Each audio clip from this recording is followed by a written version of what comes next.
Welcome to another exciting episode of the Working in Tech live stream. Today, I'm excited to be chatting with Diamond Rae. She's a Hey. dynamic professional celebrated for exceptional interpersonal skills and remarkable career transition from aviation to the tech industry. She has over a decade of experience as a flight attendant at Delta Airlines, and she was able to carry over that ability to deliver outstanding customer service and thrive in high pressure situations. Now she's bringing all of that to power DEI recruiting events to get more diverse talent into the tech company that she works for, which is HP Inc. I'm Yay. gonna leave it right there. I hope I did justice. Okay. Welcome to the show, Diamond. Thank you. Thank you. Thank you. No, you did great. That was great. Thank you. Amazing. Um, so I usually start off, oh, you know what? I think I'll start there too. What inspired you to get into tech after spending, all that time in the aviation industry?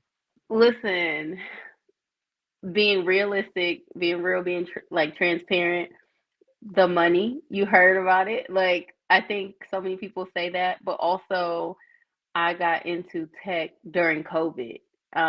So I took a break from aviation and it was really like, okay, I'm just gonna enjoy my little unemployment checks and these extra dollars from the president and just sit at home and do nothing.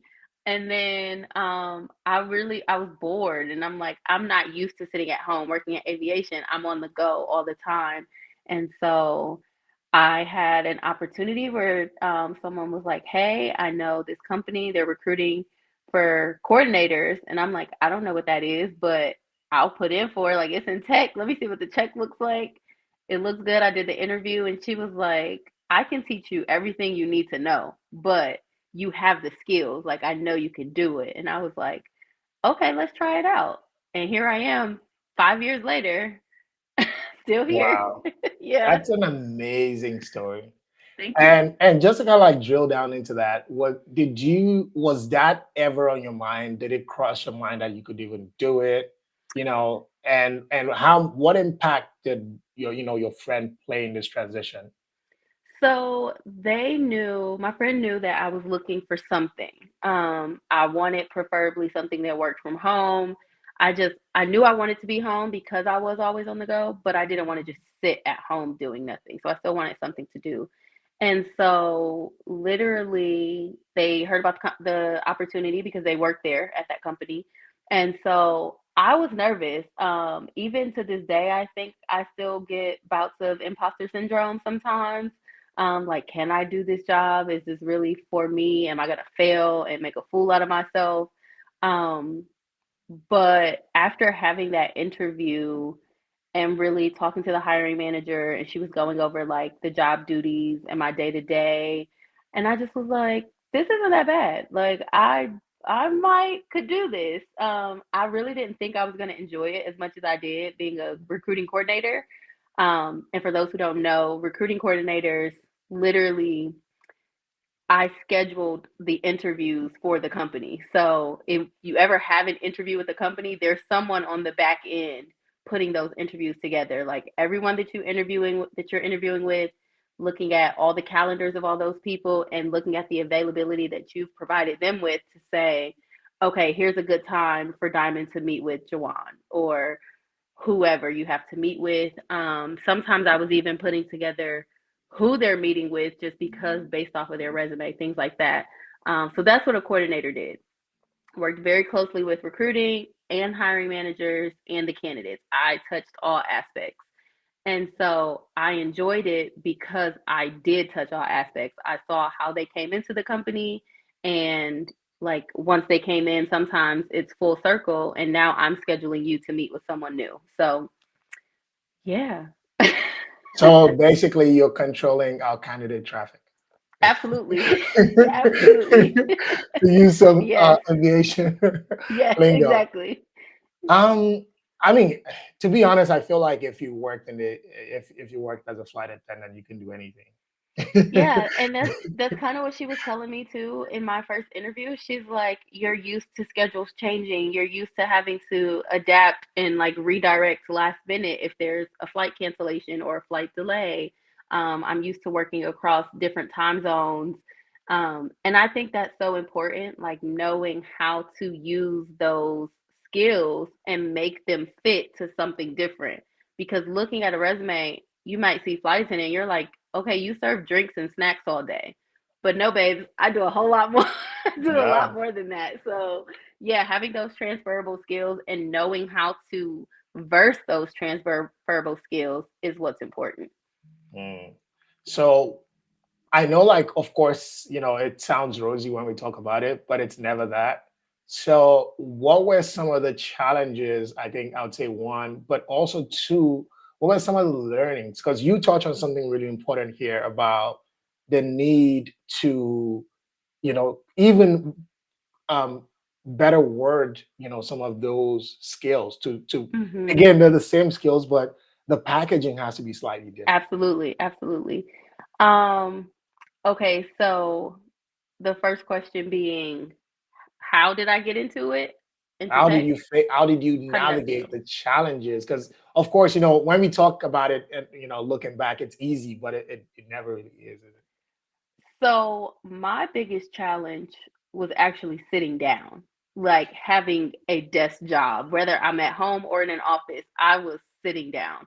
That was the biggest change from me because obviously being a flight attendant, again, I'm on go. I'm always gone. I was probably home like 2 or 3 days a month.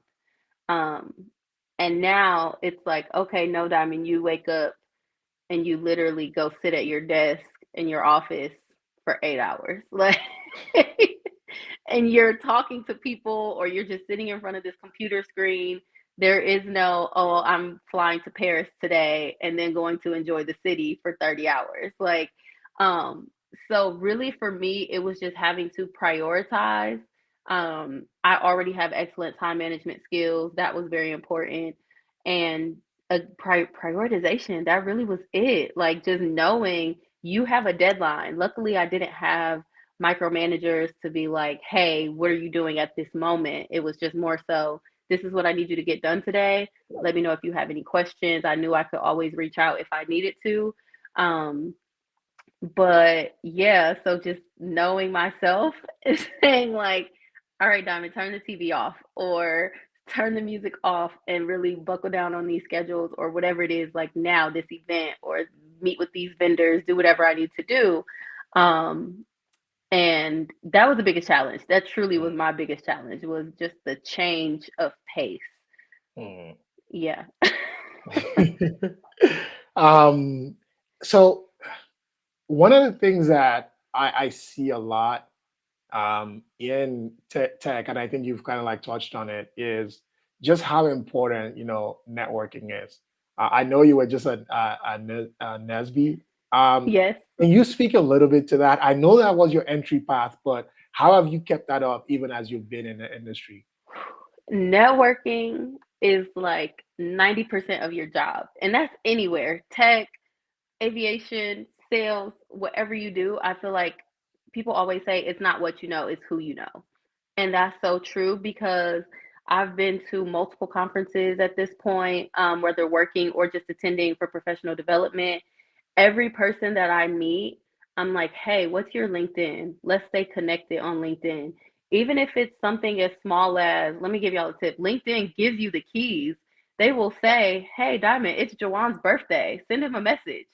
I might message you that day, or I might message you the day after. So I'm just not like every year you see that Diamond messages you on your birthday.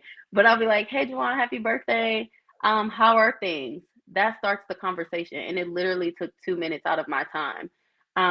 If I see people in my LinkedIn network and they have a new job update or they post anything, I try to engage because I always want to stay top of mind. Even if I'm not looking for an opportunity at the time, it's just you never know who you're going to come across. I might meet someone who's looking for a tech podcast, and I might be like, oh, I just connected with Joanne like a couple months ago. but I know you're top of mind. So I'm be like, oh, I know this guy. He's great. Let me give you his info. Um, I met a guy, and I'm not gonna say anybody's names because I don't know if they want me putting them on blast, but I met this guy. He's a DJ and he works for a tech company. But I met him on a plane. Wow. I was flying. I was working. I was also in tech at the time, but he came on the flight with like his company's logo on. I was like, oh, that's dope. Like, what do you do for them? We connected via LinkedIn. I used to live in Seattle. He was in Seattle, and we stayed connected there. I was over an event and I needed a DJ. I called him up like, hey, I need a DJ. Are you free? Da da da da. And it's just those little connections. Like, I'm going to put on my friends, my LinkedIn connections, if I can do it, especially if it's us. Absolutely. Chef, DJ, vendors, apparel, host. I've done it all. And I'm just like, oh, you need this? I got somebody. So that's why networking is so important to me. It's so funny that you say that because even outside of tech, right? I heard something that was funny. It's something like, you know, they say every lady wants a man who is the kind of guy who says, I have a guy, right? Whatever the Yeah, problem is, I have a yeah, guy. that's But me. it takes work to build those Oh, relationships, absolutely. right? To where if Yeah. you need something at a snap of your finger, Mhm. um, you have to do that work. I Absolutely. was thinking about an analogy yesterday that really made sense. It's like if you want to work out and you need a playlist, you never want to create that playlist when you're sitting on the bench, Yeah. right? Yeah. It's You gotta better do it if you've done beforehand. that work before, so you can just hit play when you're going. I think Yeah. building a network is like that too. You have to Mhm. invest that work, and that's the thing. It's like if you build it into your life where you're traveling and you're making a connection. You're on Yes. LinkedIn, which is something you Yes. regularly do. You're making a connection. When you need to call someone to say, hey, can we do this together? Or do you want to do Mhm. this? It's not forced because you already Yeah. built that rapport and relationship. Yep. And you already have that connection there. Literally, I'm connected via LinkedIn, Instagram, something with someone. I might just have your number. Um, I saw another old connection. I actually went to a club. I don't even go out in Atlanta, and I went to a club the other day, like maybe like a week or two ago, whatever. I saw someone there that I used to work with. He's like, "Oh, you should come out to this spot after." I was exhausted, but I was just like, you know what? I haven't seen him in a long time. I'm going to keep this connection strong because, again, you never know when something's going to come up. So I told him, I said, no problem. Me and my friends were going to come. We went to the next spot. We were there for maybe 20 minutes, but it's just the fact that I showed up, I Mm, showed my face, and I'm mm. like, hey, I saw other people there that I knew that I hadn't seen in a long time. So I was like, it was meant for me to be here because, again, if I need something or if they need me, I'm now top of mind too. So And I think the biggest thing that you even unlock in there for me that's very important. We talk about networking, and instead of just talking about just meeting people, you're talking about even the steps that are beyond. And I think that's always key. It's that people just think about the transaction of either connecting with someone, but yeah. sending that birthday message, figuring out ways that you can be of value, it Yes. just makes it a lot easier. It makes it a lot simpler. Absolutely. So what a I want to typically this follows the flow of just asking about you, but because you work in recruiting, I probably want to dive into that also That's a little fine. bit. Okay. So, first of all, can you help me understand a little bit? So, of course, I know you have the recruiter, you have the recruiting coordinator. How does that ecosystem work? Whew. So, okay. Okay, so let me give it to you from a candidate perspective. So if I'm the candidate, no, I'll make you the candidate. So Jawan, you're the candidate. You're Okay. applying to work at Diamond Enterprises.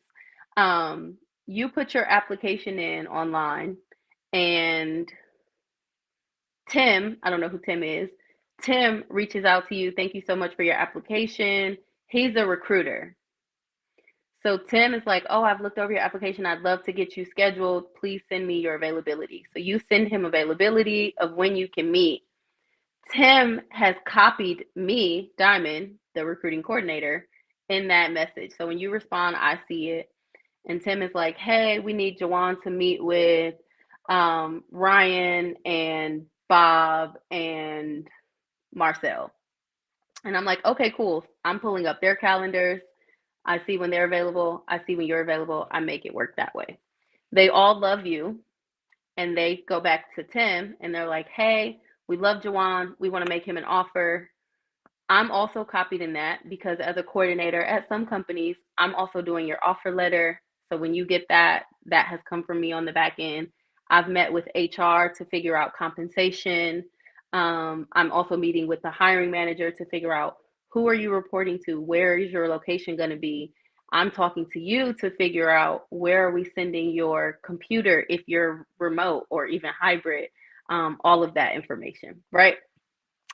Then the day you start, I also was in people operations at some point.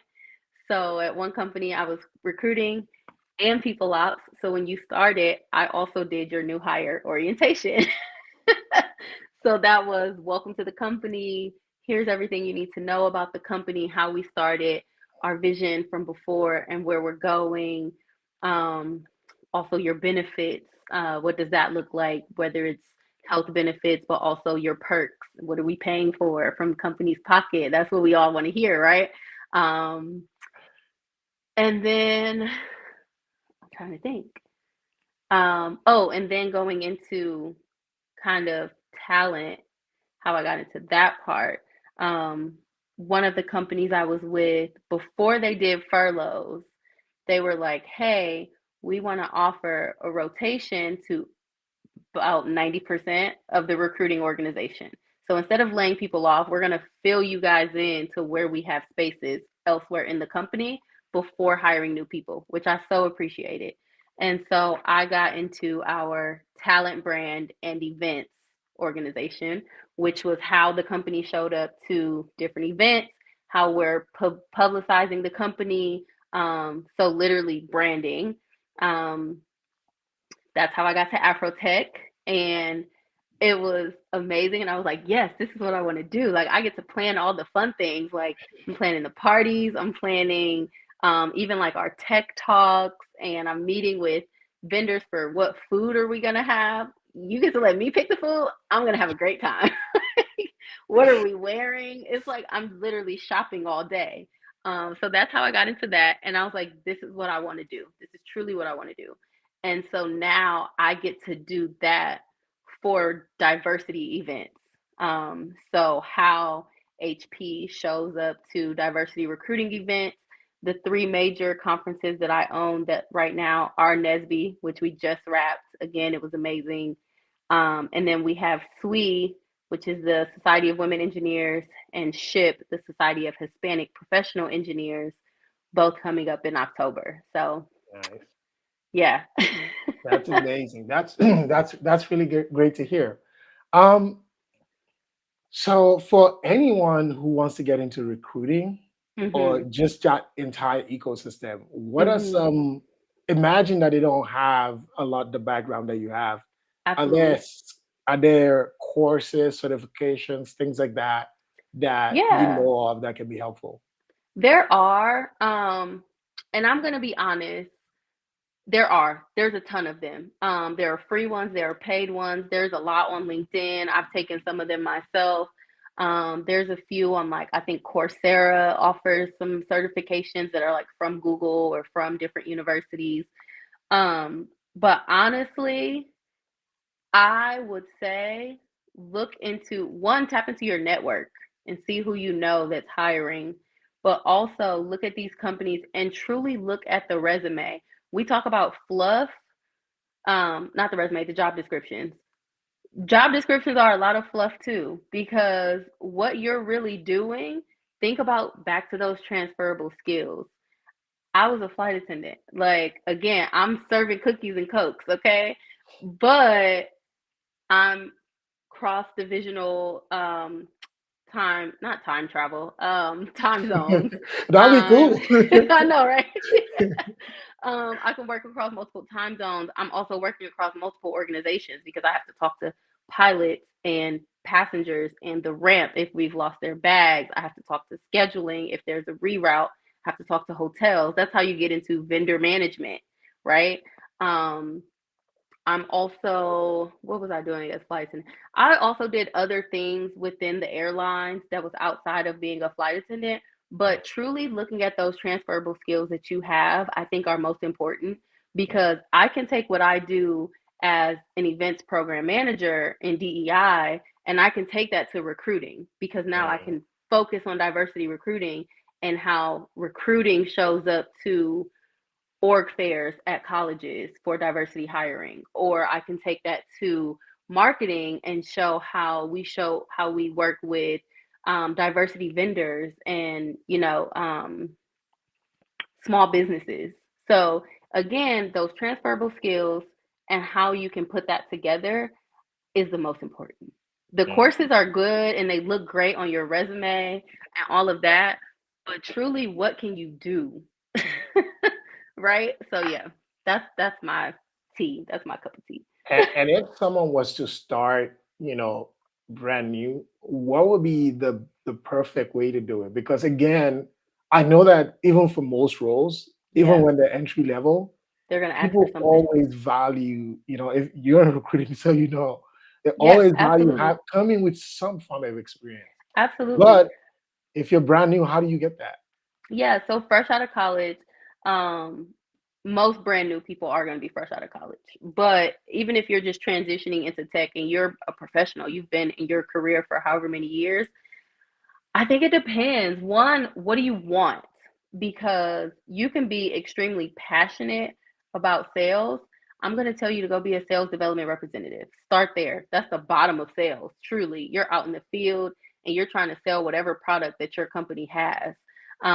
If you're in recruiting, I would say start as a recruiting coordinator, because again, my thoughts are start at the very bottom of the organization, so that way, when you do work your way up, you already know how hard the people behind you are working to get your job done. Does that make sense?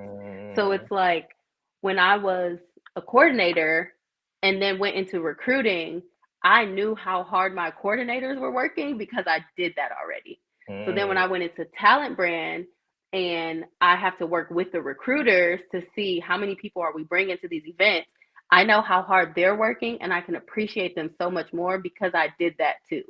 So mm. I would always say start at the bottom of whatever organization you're trying to get into, because that way you appreciate it more, you know the work that's being done, and you know now kind of more so a bigger picture of everything that's encompassing into your job. That's amazing. If you're just joining us, once again, we have Diamond here on the stream. She's been dropping a Hey. lot of amazing gems. Thank you. Drop a heart, drop a like, show us some love, and hit that subscribe button so you don't miss when we bring Definitely more subscribe. amazing people um, to the live stream. So,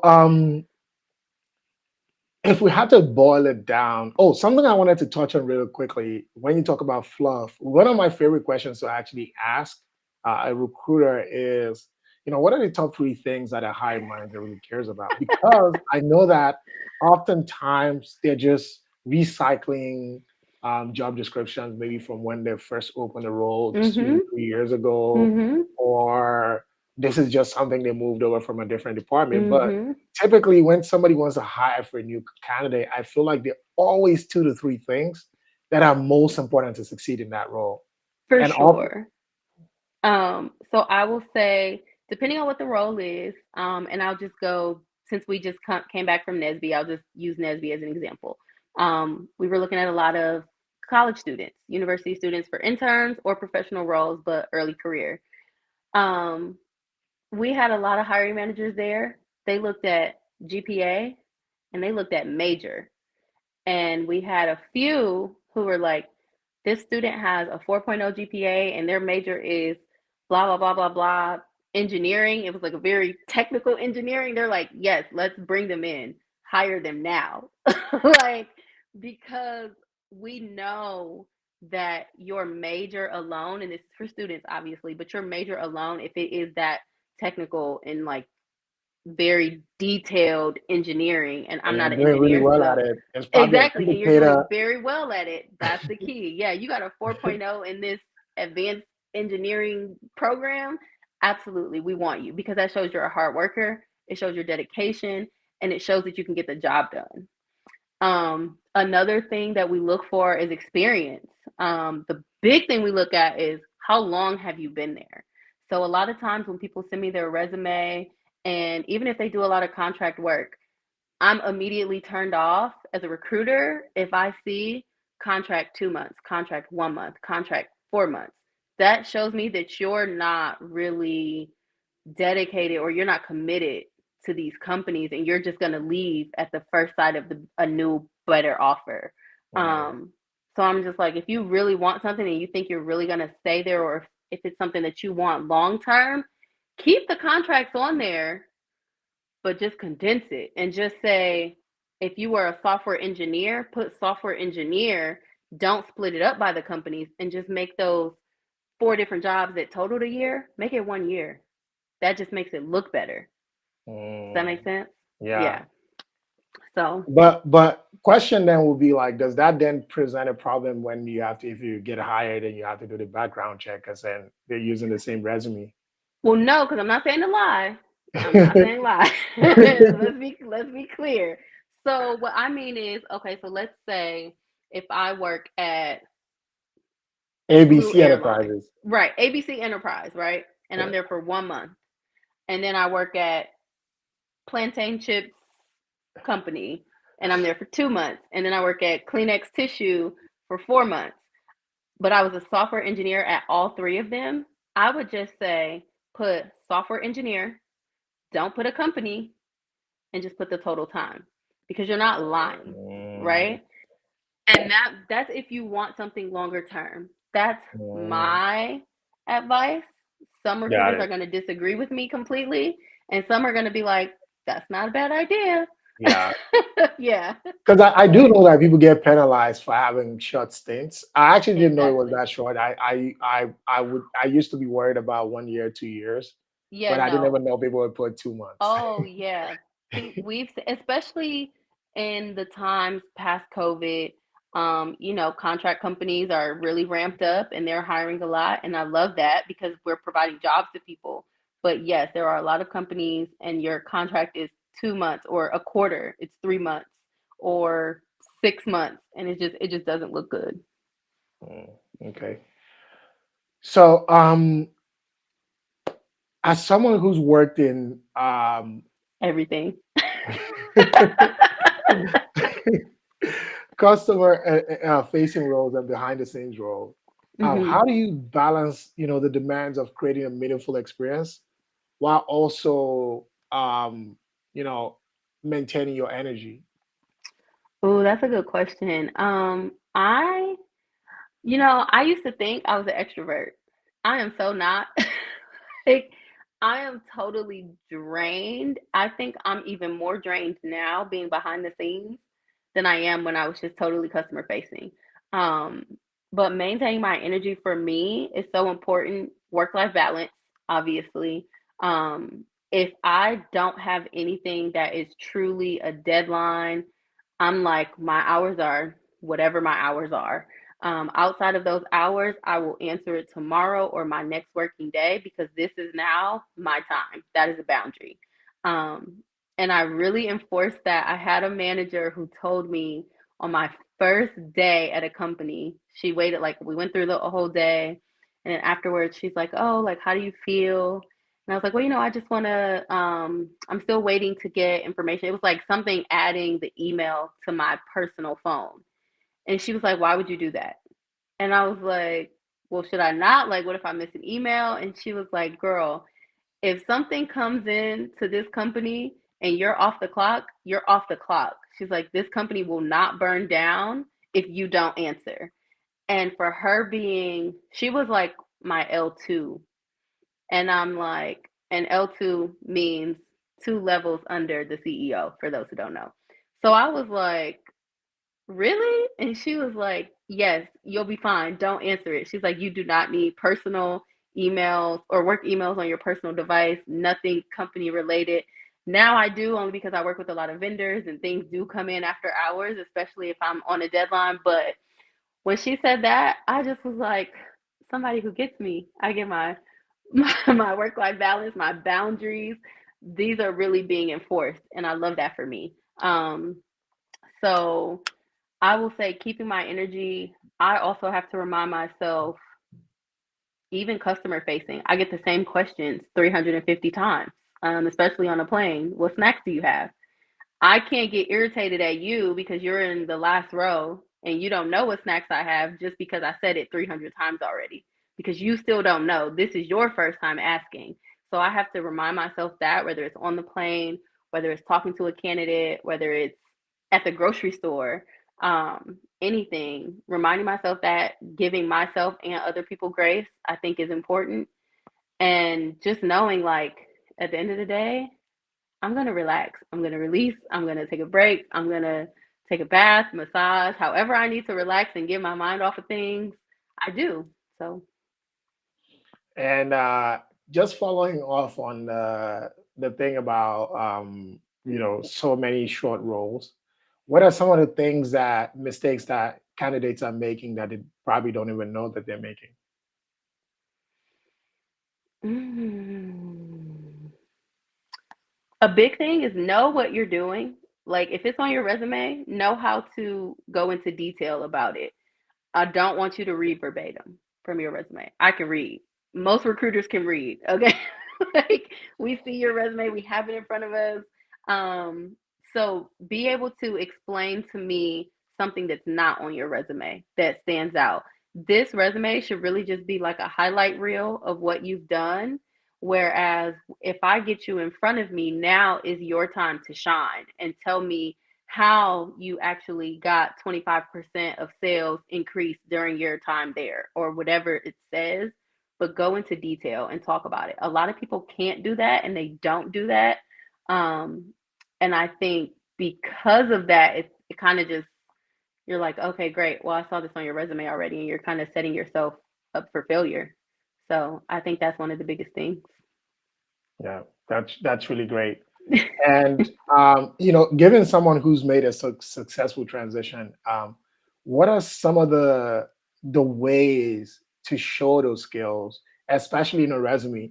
I'll give an example. Like, I have a lot of entrepreneurial friends, and oftentimes, and I've even heard a recruiter say to me, right, like, if you're, say, a CEO in your company, you've probably been a product manager, program manager, all of this, and it's like, You've done it all. don't Yeah. put CEO there because a lot of recruiters, they'll look at it and just throw it away. So it's like, just retitle the role and Yeah. call out those things that is a program manager role. So when I take it to the hiring manager, they're not looking at me sideways, right? Yeah. Does that check out? Yeah, for sure. And I know some people, I've heard that from candidates. I've heard people say, like, changing my resume for every role is tiring. It is tiring, but hi, hey Danielle. It is tiring, but at the same time, do you want the job or not? Like, I'm sorry, but yes, I need you to change up your resume a little bit so that we can see how does this product manager role fit you. And like you said, if you're a CEO, do you have time to even come and work at this company? You have a whole business to run. That's what we think. So, yeah. That's amazing. Um, so looking at, how looking at how you made your debut in tech during COVID, did you wish that you had done that a lot earlier? And what other Absolutely. things did you wish you had done differently in your tech career? Absolutely. Absolutely. Absolutely. 1,000%. I always thought, like, why didn't I do this first? Um, I probably would be a CEO by now. No. I didn't know. A lot of people always say you don't know what you don't know. And so, one, I didn't even know a recruiting coordinator was a thing until, again, my friend presented the role to me. And I was like, what do they even do? Like, what's a coordinator? I don't know. So that, when I got into the company, and actually I was remote when I started with them, and then going to company offsites or on sites, because it was actually at an office, and meeting other roles. And I'm like, you do what? What's a solutions architect? And what is, it's just things that you you never even would think about when you use it all the time, like you're a user interface designer or something like that. And I was like, what is that? And they're like, okay, I designed the website. Like how you look at the website, I did that. And I'm like, makes sense. It totally makes sense. So yes, I wish I would have gotten into it sooner. I've met amazing people. Um, my engineering friends are going to kill me. I think engineers are the weirdest people in the world, but in the best way. Because I'm just like, I don't understand how their mind works. But at the same time, I love that because I can sit down with an engineer and just have conversation after conversation because I'm always learning something from them. And so that's amazing. I also think in tech, it's just introduced me to like a whole new way of life. Like people always talk about like, oh, I'm in my soft girl era. No, I'm in my tech girl era because I want to be able to just go and enjoy conferences where I can learn Afrotech, perfect example. I can listen to all these sessions, network at the career fair, learn all these things from amazing other young Black millennials and Gen Zers and whoever else is there, people who look like me. And then at the same time, go turn up at the club after, have sections and bottles everywhere, and just have a great time. And we're all in there, we're all on the same page, we're all making money. And it's just a vibe. Like, Yep. why didn't I do this before? Why didn't I do this before? So yes. I really love that. I think that that's the bit that I think for everything else, tech is not the only industry where you can make money, right? Oh, for sure. But if you think about it, like how much sacrifice it takes to be a doctor, an engineer, a lawyer, things like that, and the Mhm. grind. But Mhm. tech is that one industry where it's like, you start. I've seen someone literally go from year one to year three and become a senior, right? Exactly. Because the learning ramp is that Yes, quick. And it's absolutely. also the kind of industry that oftentimes will give you that title and that responsibility without necessarily checkpointing you. It's hard to be to rise in other like, Yeah. variegated careers like that. Mhm. But also I think if most people think about conferences, it's fun, right? Like it's exciting, you're meeting Yes. people, but you're also learning at such a rapid pace. Exactly. And, Yeah. and that component, it's so like there's not many industries, many opportunities where you get to learn and have fun at the At same the time. same time. Mhm. So yeah, that's Absolutely. definitely amazing. So, in this experience, building and maintaining relationships, what are some of the things that you learned from that? What does that? What are some of the learnings there? Ooh, and building and maintaining relationships. Let me see. Um, you're gonna work with people that you don't like necessarily. Put personal business aside. I can go into a room and I can work with you and we can produce the best event in the world. And no one outside of the two of us will ever know whatever beef we have going on. And I think one that is growth for myself because I have not always been that way. Um, but also, I want that person, whoever I have beef with, or so to speak, to know like, yes, granted, we may not like each other for whatever personal reasons, but they will never be able to say that Diamond cannot get the job done. And Mm, your reputation is everything when it comes to networking and building those relationships. Because again, this goes back to keeping those relationships strong. If they ever needed an events manager, they can't say Diamond is going to be messy or it's not going to get done or it's not going to be on time or it's not, whatever the case may be. Nobody's saying that about me because you can't. I'm never giving you the opportunity to. My businesses and my jobs are going to be professional. The product is going to be immaculate. Like I'm tooting my own horn, but it's going to happen. So I think knowing how to separate business and personal is so important to keeping those relationships strong, and networking. Also, if people try to introduce you to someone else, that's amazing.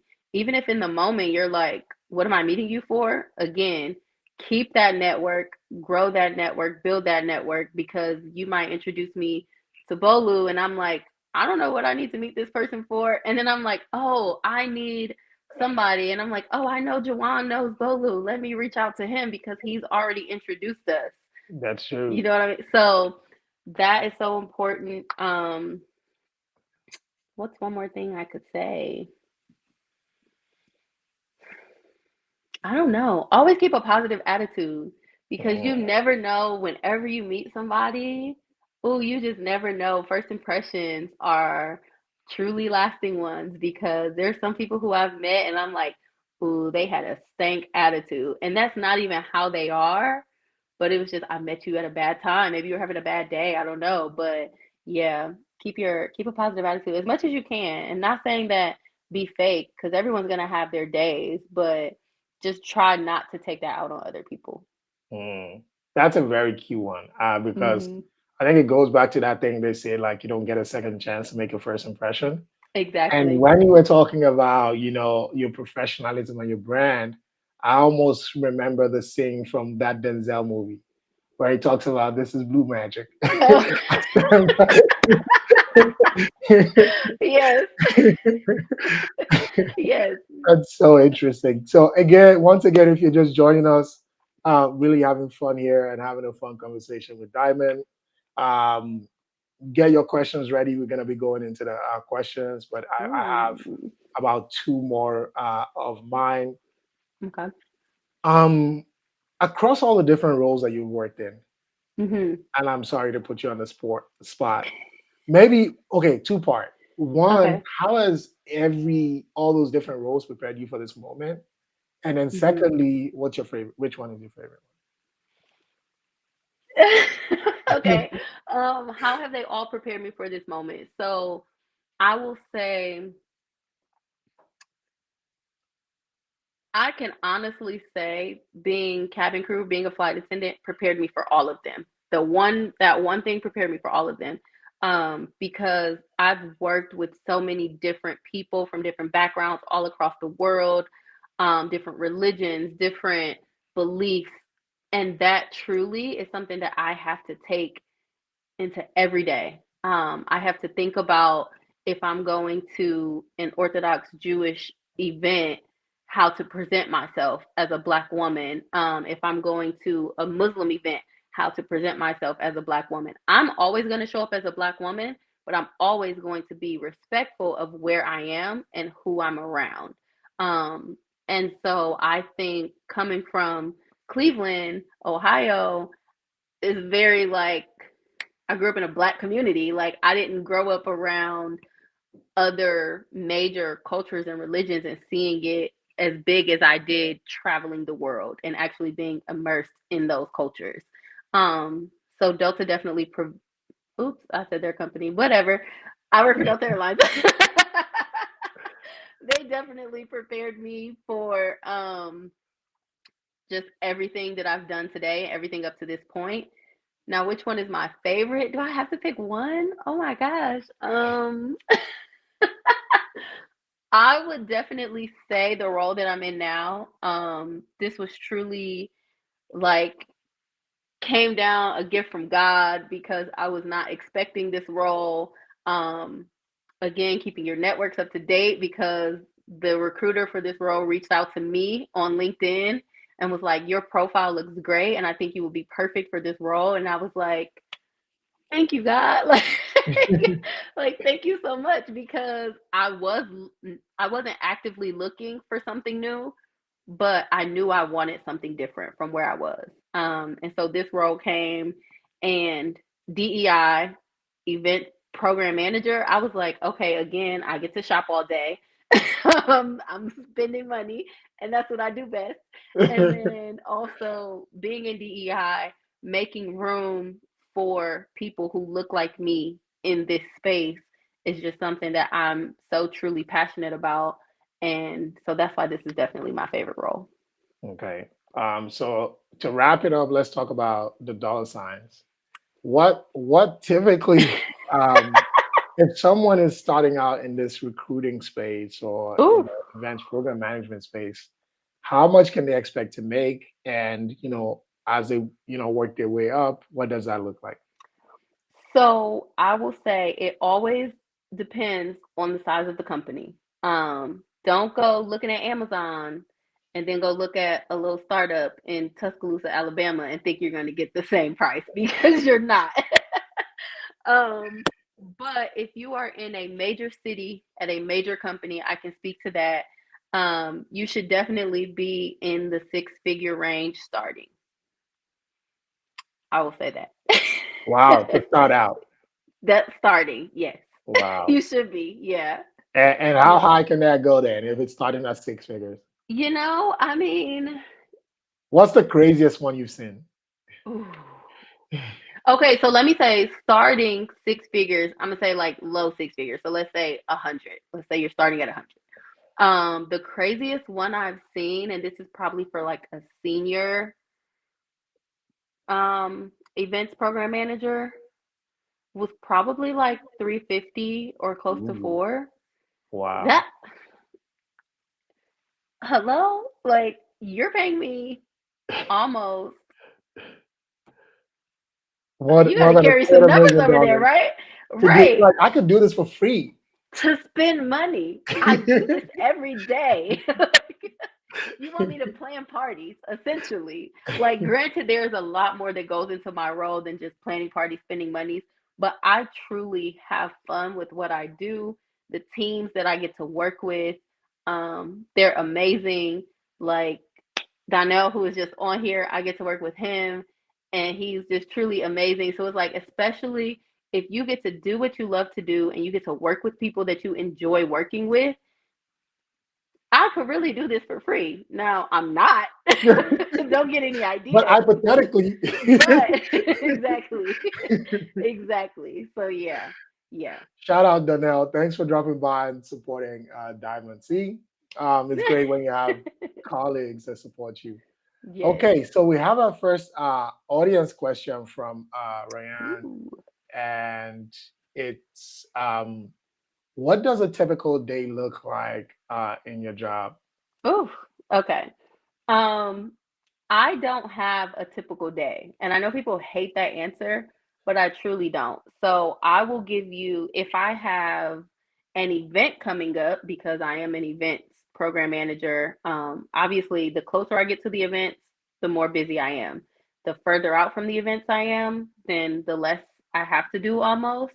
Um, but I'll just give you my today. So we just wrapped up NESB. So I was creating our post-event survey, sending out thank yous to the program managers that I worked most closely with.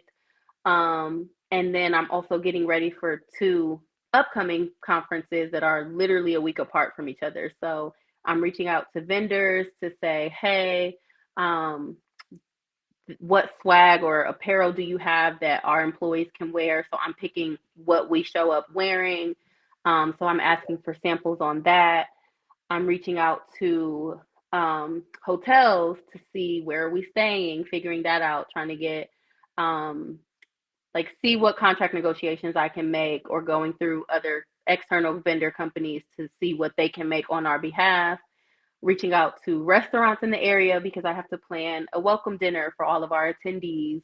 Um, Also, getting together, it's also smaller things like what bags am I going to put the apparel in to give to the attendees? Are we going to have a special lanyard? Are we going to do a volunteer event or just something fun with the team for everyone? Do we even have time for that? Putting together the agenda of how HP shows up at the event, but also looking at the conference agenda to see what they have planned and what do we need to be a part of or attend, or our leaders. Are we hosting anything outside of the conference for students or conference attendees? And if so, what does that look like? Budget. I'm always looking at a budget. They give me money to spend, but I can't go over that. So looking at where that falls in my budget, things like that. Um, Meetings. Obviously, I have meetings. There's random meetings that happen throughout the day. So yeah, that's pretty typical, I think. of what my days could look like. Yeah. Wow, that sounds very engaging. It is. Uh, It absolutely it absolutely is. so I think one of the things that you touched on in our conversation is the fact that you've worked across multiple stakeholders in your role, even as a recruiting coordinator. You Mhm. worked across different stakeholders um, when you were working as a cabin crew. Mhm. What does that look like now in your day to day? Because that's a much wider spectrum now with vendors in the mix and like, Absolutely. I'm still working across multiple stakeholders. Again, those transferable skills. I can do this. I've done this for 10 plus years. Um, so, yes, I'm working with executive leaders within the company. I'm working with our recruiting teams because I have to work with them and see how do you guys want or need to show up to the event. I'm working with hotels. I'm working with apparel vendors. Hi, Sharonda. Apparel vendors. I'm working with restaurants, the conference and their leadership board. Also working with my management and making sure that I'm figuring out and answering and supporting everything that they need from me as well. Um, yeah, I'm working everywhere. I touch a little bit of everything. Yeah. that's amazing. So for our next question, Mhm. it's are there any misconceptions about tech that you found were untrue when you got your first role? You do not need a certification for everything. I think we talked about that a little bit. Because I was ready. I was like, okay, recruiting coordinator, let me look up what certifications I'm gonna need or what courses I need to take for this. And even in my interview, I was asking, like, okay, so I don't have any tech certs to be a coordinator. So what do I need? And that's when she was like, I'm going to teach you everything you need to know. Like, we're going to teach you the candidate tracking systems that we use and our scheduling systems that we use. She's like, other than that, girl, you got it. Like, don't worry. That was probably the biggest misconception is that being in tech, now, let me clarify on the recruiting side that I did not need certifications. Now, if you try and go be an engineer and you just want to walk in the door, that's not what I'm saying because that is totally different. But yeah, And it's interesting too. Like I feel like even just in tech in general, I think it's getting de-emphasized just a little bit. Of course, I still see it helpful. Like if they're hiring for AWS role and you've done the yeah, whole certification, you're for gonna sure. be a little higher on that list Higher. than someone Yeah, who for doesn't have sure. it. But if your resume doesn't carry the lot, but if somebody doesn't have it, but they've done like 300 deployments and they've Yep. migrated like an entire financial institution's cloud, Yep. they're gonna get it right. But it's like if it's Yep. comparable, then those things start to edge you. And ultimately, I think you want to do things that give you an advantage, that give you a leg up. So, For sure. but it's not a be all end all. I think that's kind of like the good Yes. clarification that you're making. Yes, there are a ton that I've seen. I haven't done any, but there are a ton of like boot camps that I see people do. And they're like, I have the experience. And then again, like you just said, if you can show that you've done the work, yeah, those degrees and certifications, not saying that they don't matter, but it's just you have the experience. So Yeah, again, you can prove it. You can prove your yeah. worth. So yeah. And it's so funny that I could also not make. I've heard it said so many times, but it was very recently that I made the connection because oftentimes when you go into interviews, you're gonna be talking about your experiences. So it's better when it's already there, right? Like Yes. it's not gonna be define what a string loop or whatever it is. They're gonna Yeah. ask you, Yes. tell me about a time when. Yes. So if it doesn't even Absolutely. exist on the resume, it's gonna be a very awkward interview. Absolutely. Because they're going to be like, oh, I didn't know that you did that. It's not here. So, yeah. Yeah, if you still have any more questions, please feel free to leave it in the chat. But in the meantime, one thing that you also said earlier that I found really interesting, because of course I know that you clearly love tech more than you love your last world. But How Okay. cool must it have been to be able to kind of like travel across the world and see different cities? It's amazing. So what some people don't know is that I am still actively a cabin crew. I fly weekends only. I'm actually flying out tomorrow morning. And then I come right back Saturday or Sunday. But no, it is truly amazing. Again, coming from where I came from in Cleveland, I had never been outside of the country besides Canada before getting this job. And now, in 10 plus years, I've been to over 30 countries. Wow. And yeah, I'm extremely grateful. One, I know that I'm beyond blessed to have this opportunity, but also I'm just like the people that I've met, the friendships that I've made, connections. You can call me and be like, "Hey, I'm going on a vacation to here. Who do you know or what can I do?" You said you're from Nigeria. I could call people in Nigeria right now and be like, "Hey, I got people coming. I need blah blah blah," because again, I'm always fostering these connections, okay? Oh, you're the person who knows a guy. I'm the person who knows a guy, exactly. um, I did have a question um, around. I know that DIs are under a lot of attack right now. Oh yeah. Uh-huh. Yeah. What's your take on that? You know, being as politically correct as possible as I can, I feel like there are a lot of things under attack in this country right now. And being a black woman, I fall under two of them very big. Like but I feel like DEI is needed. And the fact that it's under attack shows why it's so needed.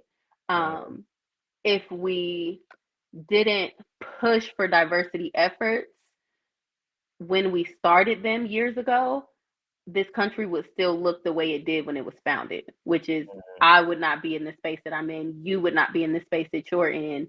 mm, And that shows again why diversity, equity, and inclusion is so needed.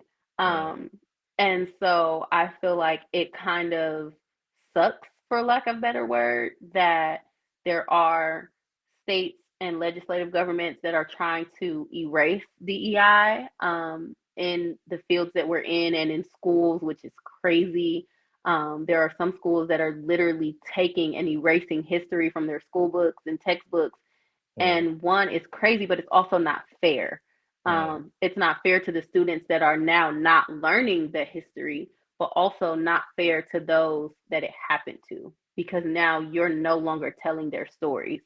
They would never say take the Holocaust out of books. That will mm, never happen. mm, But the fact that you want to take slavery out of books is crazy. mm. And I'll leave it there. That's a really interesting perspective. And my question is like, do you see do you see other strategies potentially? Because again, like my entire platform is around sharing, more knowledge, creating more access. Because if I had $1 for every time someone says, "Oh, I wish I'd done this earlier," about like their career Yeah. switch, I'd be a millionaire right now, right? Yeah. So ultimately, there's even still a lack, right, of even enough eyeballs or enough people knowing Mhm. about those opportunities. So, Mhm.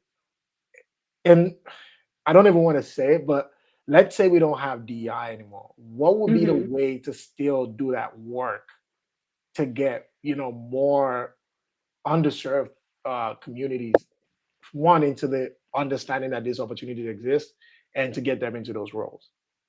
I think even without DEI, so even before I had this title of DEI events program manager, I still was an advocate. So myself being again a black woman, I'm an HBCU graduate and I was in recruiting, I was pushing for the companies that I worked at to go back to HBCUs. Yes, this is a tech company and most tech schools are not HBCUs, but you still have tech talent that are there, and you're Mm, missing out on a large proportion of students and talent at these schools by not going to them. So even without the title, even without the DEI organizations, you can still have these members inside of these organizations and companies that are still pushing to get us and people like us into their organizations, into the companies, and into these programs and fields that, like you said, we really don't hear about. Mm. That's I think that's really powerful. And for me, ultimately, I definitely love the multi-pronged approach. I think, before we kind of like went live, we were talking about it. I think Yeah, that, conferences like Afrotech, Net Positive, I think that, Render ATL, NASB, all of these different conferences, because, you're meeting more people, you're sharing more information. I can't forget my yeah, experience at Afrotech, where somebody was having a salary conversation with me, and they said, "Oh, I imagine you must be making X amount, right?" And that got me thinking, because at work nobody would tell me that, right? So even yeah. little things like that, and they didn't know what they did, right? But Mm-hmm. it planted a seed, and now I'm starting to think. My mind is racing. I'm wondering what other possibilities might be out there. So I think Yeah, ultimately, I think you have those different opportunities, you have those different platforms, and I definitely want to see a lot more happen in those areas. absolutely. And something you kind of just touched on, but pay transparency is also very important, and that falls under DEI initiatives, because not just against black and non-black, or black people of color and non, but also the men and women gap, Mm, also the experience gap. mm, That was happening with me at one of my previous companies, is that in the recruiting coordination team, we had three black women, and one of the three of us decided to ask other people, like, hey, what are you being paid, if you don't mind me asking? She literally went to everyone on the team, came back to me and said, yeah, the three of us, the three black women, are getting paid the least. We wow. have we're in the top 10% of experience. We were all remote. So it's like location should not matter because everyone's working from home. But we all three of us had an MBA, advanced degree. And so when she went to management and she's asking, like, well, what is the discrepancy here? Why are we being paid so low? And they could not give her an answer. Wow. So pay transparency is something that is so also very important to me, because again, that is how we, as, and I'm saying we, speaking of myself, as black women, black men, just black people and minorities in general, are kind of being left behind because we don't push for ourselves to get the pay raise. We're not negotiating our salaries when we're signing these contracts.